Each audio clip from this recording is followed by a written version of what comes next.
ஆண்டவரே நான் வேதனை தாங்க முடியல, ஆண்டவரை எடுத்து போடுங்க, என் துன்பத்தை எடுத்து போடுங்க, என் பலவீனத்தை எடுத்து போடுங்க வேண்டிக் கொண்டான். He cried. கிறிஸ்துவின் பலன் என் மீது தங்கும், உங்கள் மீது தங்கும். கிறிஸ்துவின் வல்லமை எனக்குள்ள தங்கி இருக்கிறது. நான் மண்பாண்டா, I am a weak vessel. நான் பலவீனன், ஆனா எனக்குள்ள ஒரு ட்ரெஷர், ஒரு பொக்கிஷம்.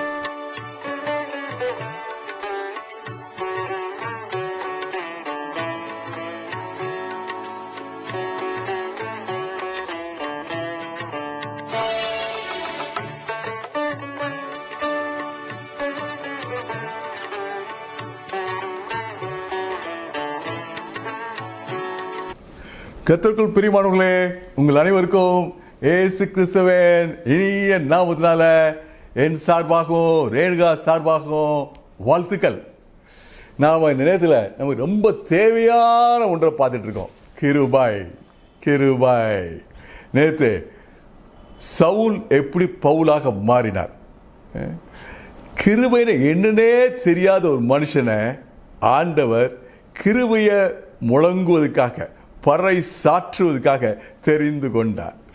அந்த பவுல் அந்த அழைப்புக்கு ஏற்றபடி கிருபையின் சுவிசேஷம் என்று சொல்ல தொடங்கிட்டார். பாருங்க, what a wonderful transformation, how God uses people. இந்த சவுலுக்கு, இந்த பவுலாக மாறிய சவுலுக்கு இப்ப பார்க்க போற சத்தியம்னா இவருக்கு கிருபை தேவைப்படுது. தேவ மனுஷன், வல்லமை நிறைந்த மனுஷன், அற்புதங்களை செய்கிற மனுஷன், அவன் சொல்ற வியாக்கியானத்துக்கு யாரும் பதில் கொடுக்க முடியாத திறமை வாய்ந்த மனுஷன், அபிஷேகம் பெற்ற மனுஷன். இந்த மனுஷனுக்கு கிருபை தேவை. 2 கொரிந்தியர் 12:9 சொல்லுது, என் கிருபை உனக்கு போதும் என்று ஆண்டவர் சொன்னார். கர்த்தர் பவுலை நோக்கி சொன்னார். நம்ம இது ரொம்ப அடிக்கடி யூஸ் பண்றோம்ல, என் கிருபை உனக்கு போதும் என்றார், கர்த்தர் சொன்னார். பொதுவாக அதோடு சொல்லி ஸ்டாப் பண்ணிடுறோம். அந்த வசனம் தொடர்ந்து சொல்கிறது, ஆகையால், therefore. பவுலுடைய ரெஸ்பான்ஸ், என்னுடைய ரெஸ்பான்ஸ், உங்களுடைய ரெஸ்பான்ஸ் எப்படி இருக்க போகுது? therefore, ஆகையால் இயேசு கிறிஸ்துவின் வல்லமை என் மேல் தங்கும்படி, என் மீது டென்ட் போட்டிருக்குமாறு, எனக்குள்ள டென்ட் கூடாரம் போட்டிருக்கும்படி நான் என் பலவீனங்களை குறித்து மிகவும் சந்தோஷமாய் மேன்மை பாராட்டுகிறேன். ஹல்லேலூயா. நம்ம எல்லாம் அடிக்கடி சொல்றோம், என் கிருபை உனக்கு போதும். இது கர்த்தருடைய வார்த்தை. இதுக்கு பவுலுடைய ரெஸ்பான்ஸ், உங்க ரெஸ்பான்ஸ், ஏன் ரெஸ்பான்ஸ் என்னவா இருக்கணும்?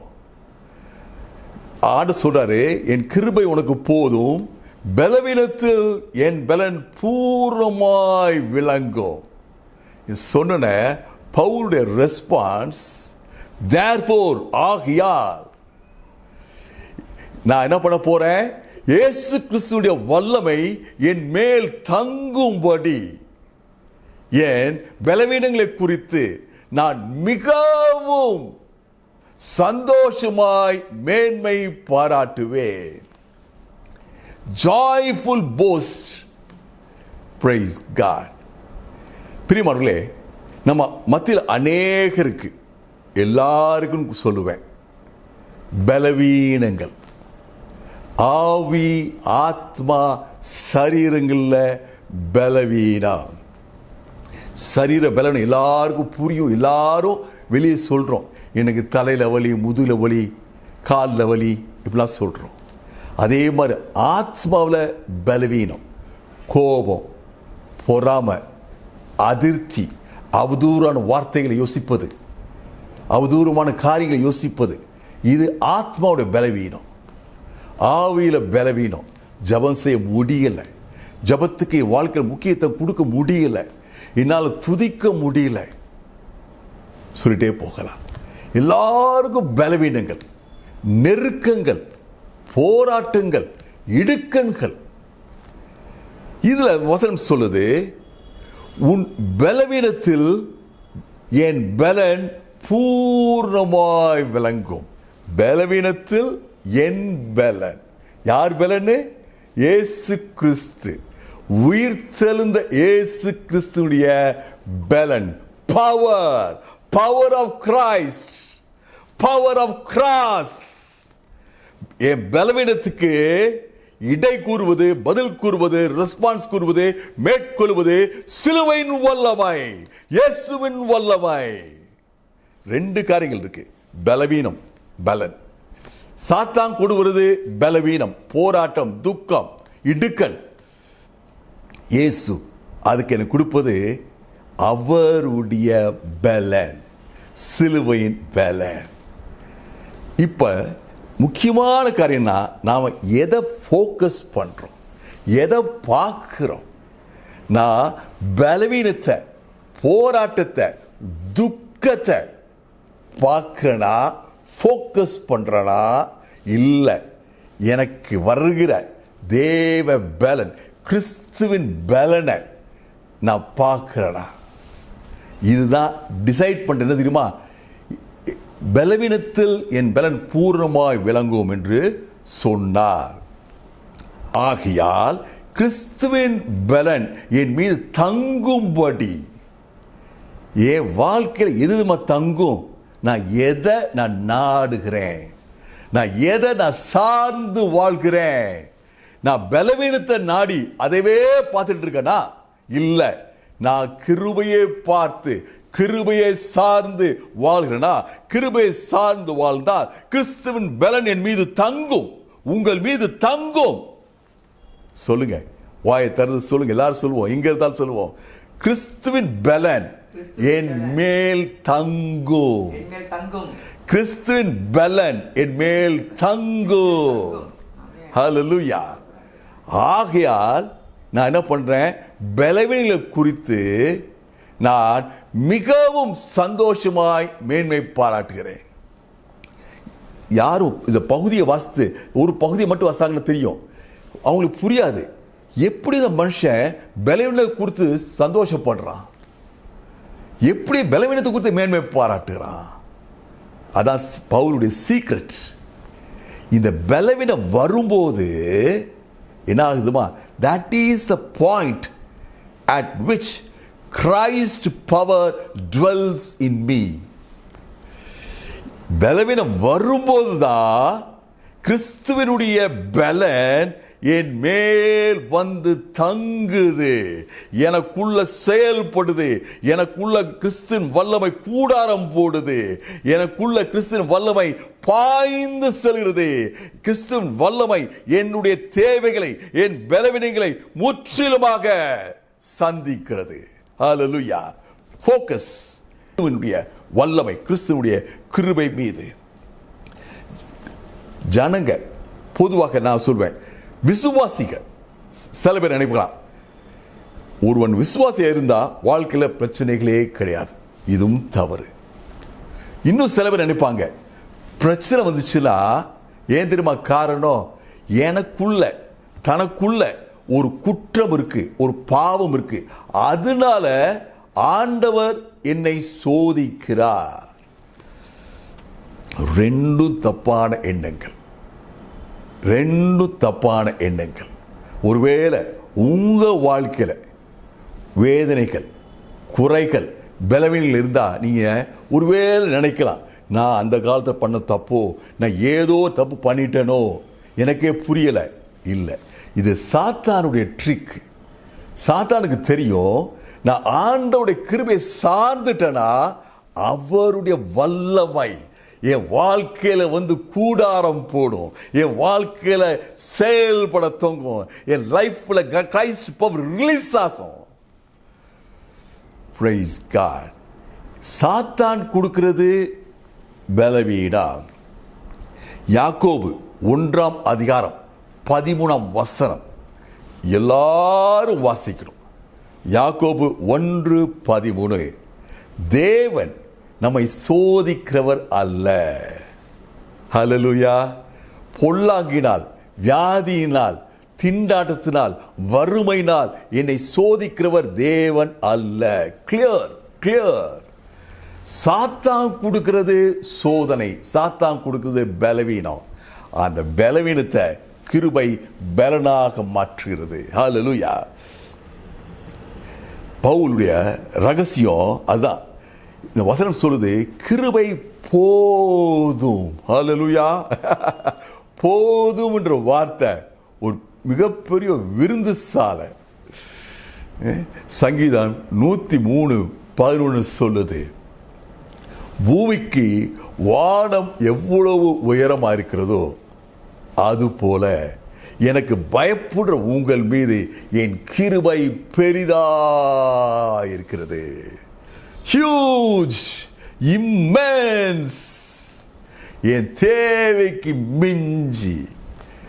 ஆண்டவர் ஆபிரகாம் கூப்பிட்டு சொன்னார்ல, நட்சத்திரம் காமிச்சு, நட்சத்திரம் என்ன கூடுமால் என்ன.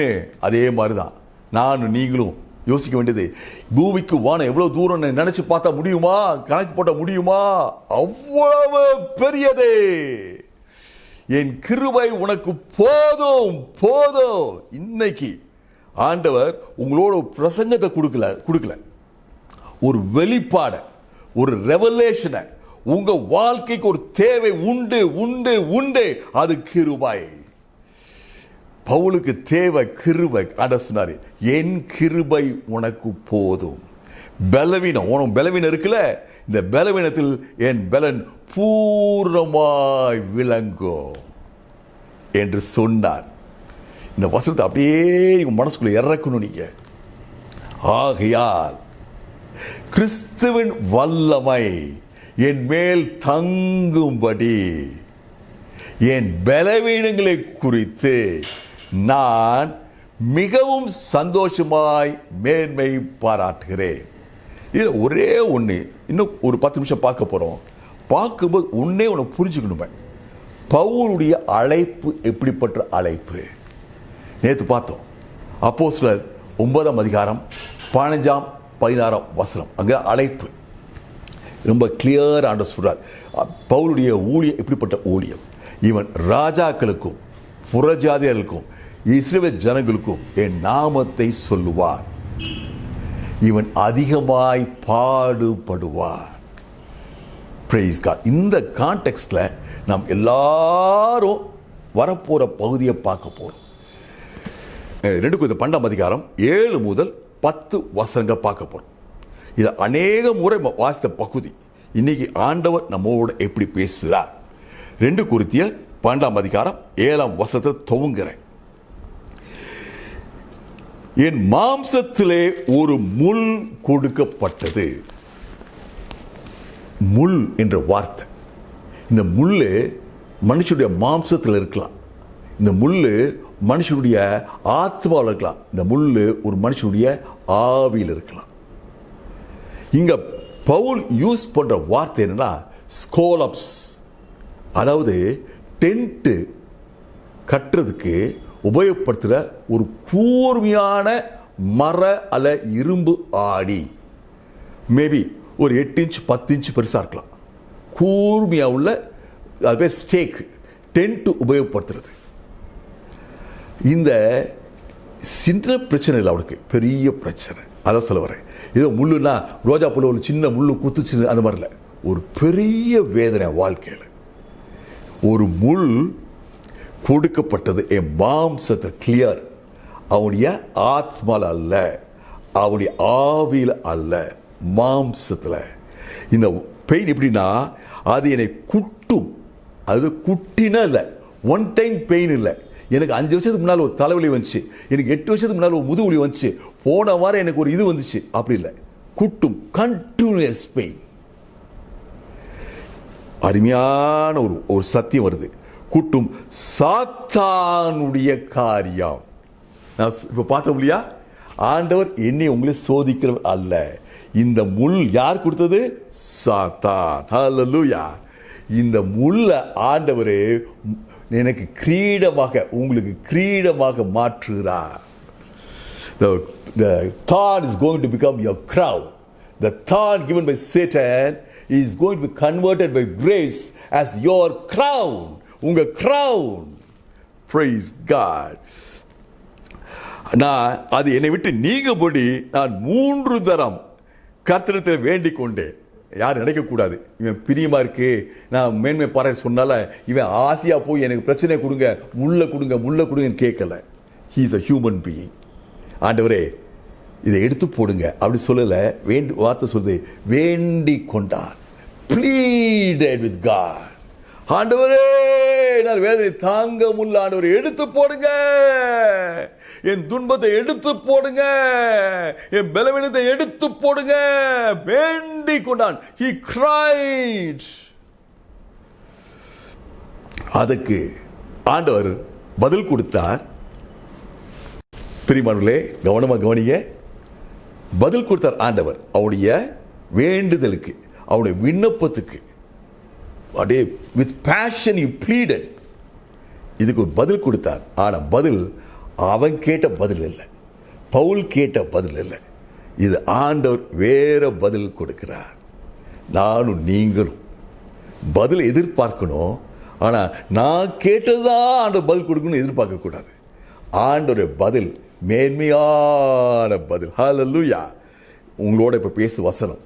நீங்க ஒருவேளை ஏமாந்து இருக்கலாம். நான் அப்படியே பதில் எதிர்பார்த்து ஏன் எனக்கு ஆண்டவர் பதில் கொடுக்கல. இன்னைக்கு ஆண்டவர் சொல்றாரு, பவுலுக்கும் ஆண்டவர் அவன் எதிர்பார்த்த பதில் கொடுக்கல, ஆண்டவர் தீர்மானித்த பதிலை கொடுத்தார். என்ன பதில் கொடுத்தாரு? That's a beauty. That's a beauty. என் கிருபை உனக்கு போதும். ஹல்லேலூயா. பலவீனத்தில் என் பலன் பூர்ணமாய் விளங்கும். என் கிருபை உனக்கு போதும். ஹல்லேலூயா. Sufficient, more than sufficient, abundance. பலவீனத்தில் என் பலன். அங்க பலம்னு சொல்லும்போது டுனாமிஸ், பவர். பவர் என் வாழ்க்கையில் அற்புதம் செய்யறதுக்கு வல்லமை, என் ஆத்மாவை அருமையாக ஜொலிக்க செய்யறதுக்கு, உங்க ஆத்மாவை, உங்க கேரக்டரை, உங்க நேச்சரை, உங்க குணத்தை ஜொலிக்க செய்யறதுக்கு அந்த பலத்துல வல்லமை இருக்குது. ஒரு பெரிய சேனை, ஆர்மி எப்படி பலன் இருக்குமோ அதே போல அந்த பலன் இருக்குது. டுனாமிஸ். பலவீனத்தில் என் பலன் பூர்ணமாய். What a wonderful word. Perfect இங்கிலீஷ்ல. ஆனா பெர்ஃபெக்ட் கூட எக்ஸாம்பிள் வந்து அந்த வார்த்தை ஃபுல்லா எக்ஸ்பிளைன் பண்ணாது. அதாவது அக்கம்ப்ளிஷ் பண்ணும், செய்து முடிக்கும். அந்த வல்லமை என்ன பண்ணுமா? என்னுடைய பலவீனத்தை மேற்கொண்டு முடியும், செய்து முடியும். It will accomplish. ஆண்டவர் கொடுக்கிற கிருபையில வல்லமை என் வாழ்க்கையில, உங்க வாழ்க்கை இன்று செயல்படுத்து. நீங்க ஒரு பலகால ஒரு வேதனை வச்சிருக்கீங்க, ஒரு பலவீனம் வச்சிருக்கீங்க. இன்னைக்கு ஆண்டவர் வார்த்தை சொல்லுது, யூ சீக் கிரேஸ். கிருபை பிடித்து கொள்ளுங்க, கிருபை சார்ந்து கொள்ளுங்க. ஒரு விஷயம் என்ன தெரியுமா? ஒரு ரகசியம். எப்ப என் கிருபையில பாயும், கிருபை எப்ப என் லைஃப்ல அப்படியே ஃப்ளோ ஆகும், நான் எம்டியா இருக்கும்போது. நான் எம்டியா இருக்கும்போது கிருபை, தேவ வல்லமை என் மீது முழுமையா வந்து தாங்கும். நான் ஹாஃப் எம்டியா இருந்தா கொஞ்சம் கிருபை இருக்கும். முழுசா நான் இருந்தேன்னா, என் செல்ஃப் இருந்துச்சுன்னா, என் சுயம் இருந்துச்சுன்னா, கர்த்தருடைய கிருபை என் வாழ்க்கையில் செயல்படாது. என் கிருபை உனக்கு போதும் ஆண்டவர் சொன்னார். ஆகையால் கிறிஸ்துவின் வல்லமை என் மீது தங்கும்படி என் பலவீனம் குறித்து நான் மிகவும் சந்தோஷமாய் மேன்மை பாராட்டுகிறேன். ஒரு சின்ன எக்ஸாம்பிள் வச்சுட்டோம்னா நல்லா புரிஞ்சுக்கிறோம். ஒரு கிராமத்தில் ஒரு லோ வோல்டேஜ் உள்ள ஏரியா, அதில் ஒரு ஒரு சின்ன வில்லேஜில் லோ வோல்டேஜ் உள்ள ஏரியாவில் ஒரு சின்ன குடிசை இருக்குது. அந்த குடிசையில் மட்டும் ஒரு இன்வெர்டர் இருக்குது. பவர் கட் ஆனோடனே இன்வெர்டர் பவர் உண்டாகும். அந்த இன்வெர்டர் பவர் சாதாரண பல்ப் எரியிருக்காட்டும் மிக பிரகாசமாக எரியும். அதே மாதிரி தான் என் சுய பலன் என்கிட்ட இல்லைன்னா கர்த்தருடைய பலன் டுனாமிஸ், அற்புதங்களை உங்க வாழ்க்கை அற்புதங்கள் செய்கிறது, உங்களுக்கு அற்புத சுகம் கொடுக்கிறது, உங்களுக்கு அற்புத சமாதானம் கொடுக்கிறது, உங்களுக்கு அற்புதம் சந்தோஷத்தை கொடுக்கும் பலன் உங்க வாழ்க்கையில் செயல்பட தோங்கும். ஹல்லேலூயா. இதுல அடுத்த வசனம் 10ஆம் வசனத்துக்கு போகிறேன். அந்தப்படி நான் பலவீனம் அவன் இருக்கும் போதே பலம் உள்ளவனாய் இருக்கிறேன். இந்த ஒரு ஃப்ரேஸ், ஒரு தொடர் வார்த்தை, இதை நம்ம புரிஞ்சுக்கணும். Just listen. நான் பலவீனமாய் இருக்கும் போதே பலமுள்ளவனாய் இருக்கிறேன். 2 வார்த்தை. நான் பலவீனமாய் இருக்கும் போதே பலமுள்ளவனாய் மாறுகிறேன். இதை எக்ஸாம்பிள் கொடுத்து சொல்லணும்னா ஒரே ஒரு எக்ஸாம்பிள், சிலுவை. பலவீனமாக தொங்கினா சிலுவையில் ஆவி, ஆத்மா, சரீரம் 3லும் பலவீனம்.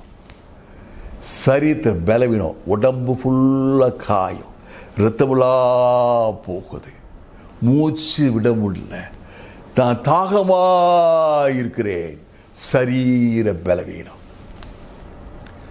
வேதம் வாசிக்கும் போது நமக்கு எல்லாம் தோணும், அவருடைய சரீரம் பாதிக்கப்பட்டுச்சு. சரீரம் பாதிக்கப்பட்டதை காட்டிலும் அதிகமாய் பாதித்தது அவருடைய ஆத்மா. நிந்தை, அவமானம். அவருடைய ஆத்மாவில் பலவீனம், அவர் ஆவியில பலவீனம். பிதாவே, நீங்க என்னோட உள்ள உறவை துண்டிச்சிட்டீங்களே. பிதாவே. ஸ்பிரிச்சுவல் வீக்னஸ், ஆவி, ஆத்மா, சரீரம் 3லும் அவருடைய பலவீனம். அந்த பலவீனத்தில் தான் தேவனுடைய வல்லமை அவர் மீது பாய்கிறது, சிலுவை மீது பாய்கிறது. அவர் சாத்தானை ஜெயித்து உயிர் செலுந்தார். ஹல்லேலூயா. In his weakness, God's strength was there. இந்த பலவீனத்தெல்லாம் பார்த்துட்டு இருந்த 100 அதிபதிக்கு அது புரிஞ்சு, இது பலவீனம் அல்ல, இது தேவ பலன். மெய்யாகவே இவர் தேவனுடைய குமாரன். இவன் எத்தனையோ இந்த மாதிரி சிலுவை காட்சியில பார்த்திருப்பான். ஆயிரக்கணக்கான ஜனங்கள் சிலுவை மறித்திருப்பாங்க. பலவீனத்தில் இருந்து பலவீனத்திலேயே பாஸ் ஆகி போயிருப்பாங்க. ஆனா இன்னைக்கு ஒரு அற்புதத்தை பார்க்கிறான்.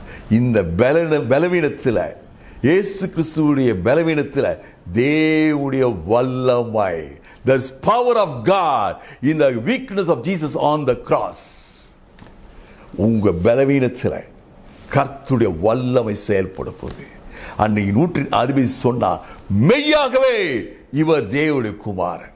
உங்க வாழ்க்கையில கிருபை செயல்படும் போது, கர்த்தருடைய வல்லமை விளங்கும் போது ஜனங்களுக்கு புரியும், மெய்யாகவே இது கர்த்தருடைய கிருபை, கிருபை, கிருபை. அல்லேலூயா. 2 கொரிந்தியர் 13ஆம் அதிகாரம் 4ஆம் வசனம் சொல்லுது. 2 கொரிந்தியர் 13ஆம் அதிகாரம் 4ஆம் வசனம் சொல்லுது, இயேசு பலவீனத்தில் சிலுவையில் அறையப்பட்டவராய் இருந்தார், தேவனுடைய வல்லமையினால் அவர் பிழைத்து கொண்டார். அப்படியே நாங்களும். Spiritual union. சிலுவையில் இயேசு பலவீனமா தொங்கினார், தேவனுடைய வல்லமை செயல்பட்டுச்சு. அப்படியே எங்க வாழ்க்கையில, எங்க பலவீனத்துல, பிரதர் சிஸ்டர், உங்க பலவீனத்துல, இன்று உங்க சரீரத்துல பலவீனத்துல, உங்க ஆவியில் உள்ள பலவீனத்துல, உங்களுடைய போராட்டத்துல, உங்க துக்கத்துல, உங்க நெருக்கத்துல தேவனுடைய வல்லமை செயல்படும். 2 கொரிந்தியர் 4ஆம் அதிகாரம், நேரம் இல்லை, நான் எக்ஸ்பிளைன் பண்ணல. 2 கொரிந்தியர் 4ஆம் அதிகாரம் 7 முதல் 9 வசனங்கள். அத அவனுடைய பாடுகள் எல்லாம் சொல்றாங்க. நீ எப்போ நெருக்கப்படுகிறேன், கலக்கம் அடைகிறேன், ஆனா முறிவடைவதில்லை, மனம் முறிவடைவதில்லை, எனக்கு டிப்ரெஷன் வர்றதில்லை, நான் பயங்கரமாக தண்டிக்கப்படுறேன், துன்பப்படுகிறேன், ஆனா கைவிடப்படுவதில்லை, நான் கீழே தள்ளப்படுறேன், ஆனா மடிந்து போவதில்லை. எனக்குள்ள ஒரு வல்லம் இருக்கு, கிறிஸ்துவின் வல்லம் எனக்குள்ள தங்கி இருக்கிறது. நான் மண்பாண்டம், I am a weak vessel. நான் பலவீனன். ஆனா எனக்குள்ள ஒரு ட்ரெஷர், ஒரு பொக்கிஷம். உங்களுக்குள்ள பொக்கிஷம் இருக்கு. Just check up. நேத்து பார்த்தோம் எபேசியர் 4:7 சொல்லுது, இயேசு கிறிஸ்து எல்லாருக்கும் ஒரு gift கொடுத்தார். அந்த gift பேரு கிரேஸ். எபேசியர் 4:7 இயேசு கிறிஸ்து எல்லாருக்கும் ஒரு gift கொடுத்தார். உங்களுக்கு கொடுத்தார். Have you received it? Have you opened the gift? Open it tonight. God reminds you. ஆண்டவர் உங்களை தட்டி எழுப்பி சொல்றார், உனக்கு கொடுத்த பரிசு திறந்து பார், எடுத்து obey grace. Praise God. Hallelujah. இதுல இந்த பகுதியை வாசிக்கும் போது எனக்கு ஒரு விசேஷமா தோணுச்சு. என் கிருபை உனக்கு போதும் சொன்னாரு. என் கிருபை பவுலுக்கு போதும் சொல்லல. எல்லாரும் இந்த வசனத்தை சொந்தம் கொண்டாடலாம். We can celebrate. கர்த்தர் சொல்றாரு, என் கிருபை சுரேஷ் ஜான்சனுக்கு போதும். நீங்க உங்க பேரை சொல்லி சொல்லுங்க. உங்க பேர் என்னது? ஜோன் வச்சுக்கோங்க. என் கிருபை ஜோக்கு போதும். Praise God. அதே மாதிரி இன்னொரு இதில் பார்த்தது என்னன்னா, ஒரு முள் எனக்கு கொடுக்கப்பட்டது சாத்தானாலன்ட்டு. இந்த முள் என்னன்னு வேதம் சொல்லவே இல்லை. பல இடங்களில் பின் பாயிண்ட் அக்யூரேட் மைன்யூட் டீட்டெயில்ஸை வேதம் சொல்லும். பவுல் கடந்து சென்ற கப்பல் எத்தனை பேர் மொத்தம் இருந்தாங்கன்னு சொல்லும். ஆனால் இங்கே அந்த முள் என்னன்னே சொல்லலை. மாம்சத்தில் முள் அவ்வளோ சொல்லி நிப்பாட்டியாச்சு. மிச்சம் எல்லாம் யார் என்ன சொன்னாலும் கெஸ் தான் அது. ஏன் தெரியுமா? இதுதான் முள்ளுன்னு சொன்னா நிறைய பேர் சொல்லுவாங்க, எனக்கு அந்த பிரச்சனை இல்லையே, அப்போ இந்த வசனம் எனக்கு அப்ளிகபிள் இல்லை. ஆனால் முள்ளுன்னு சொல்லும்போது எல்லாருக்கும் தெரியும், ஒன்று புரிஞ்சுக்கணும். முள் என்ன பண்ணும்? வேதனை. உங்களுக்கு வேதனை இருக்குல்ல, எனக்கு வேதனை இருக்குல்ல. ஆனால் எனக்கு உங்களுக்கு ஒரே காமன் தான் வேதனை. எனக்கு உங்களுக்கு ஒரே தான் தேவை, கிரேஸ். நிறைய இங்கிலீஷ் பைபிளில் இந்த 2 Corinthians 12:9 வாசி பாருங்க. நிறைய டிரான்ஸ்லேஷன்ஸில் you need only grace. I give you grace, the only thing you need. என் கிருபை உனக்கு போதுன்ற வார்த்தையை the onlyன்னு சொல்லுவாங்க. கிருபை இருந்தா போதும் பிரதர், கிருபை இருந்தா போதும் சிஸ்டர். கர்த்தருடைய வார்த்தை உங்களை மீண்டும் ஞாபகப்படுத்துது. என் கிருபை உனக்கு போதும். பவுல் கிருபை பிரசங்கிக்கிறான். நீங்க ஒருவேளை மெச்சூர் கிறிஸ்டியனா இருக்கலாம், பல வருஷமாச்சு நான் மீண்டும் பிறந்து. ஆண்டவர் சொல்றாரு, சீக் கிரேஸ் ஒன்ஸ் அகைன். உங்க வாழ்க்கையில ஒரு முள், உங்க வாழ்க்கையில ஒரு தேவை, உங்க வாழ்க்கையில குறை, என் கிருபை உனக்கு போதும். உங்க பலவீனத்துல என் பலன், the power of Christ, the power of cross. நான் அதான் சொல்றேன். என்ன சொல்றான்னு ரெஸ்பான்ஸ் என்னது? ஆகையால் கிறிஸ்துவின் வல்லமை என் மீது தங்கும்படி. ஆண்டவரே, வல்லமை எனக்குள்ள அபைடா இருக்கணும் ஆண்டவரே, தங்கணும் ஆண்டவரே, கூடாரமிட்டிருக்கும் ஆண்டவரே, தங்கும்படி. ஹல்லேலூயா, ஹல்லேலூயா, பிரைஸ் காட். ஆகையால் நான் பலவீனத்தை குறித்து மிகவும் மேன்மை பாராட்டுவேன். என் கிருபை உனக்கு போதும். ஹல்லேலூயா, பிரைஸ் காட்.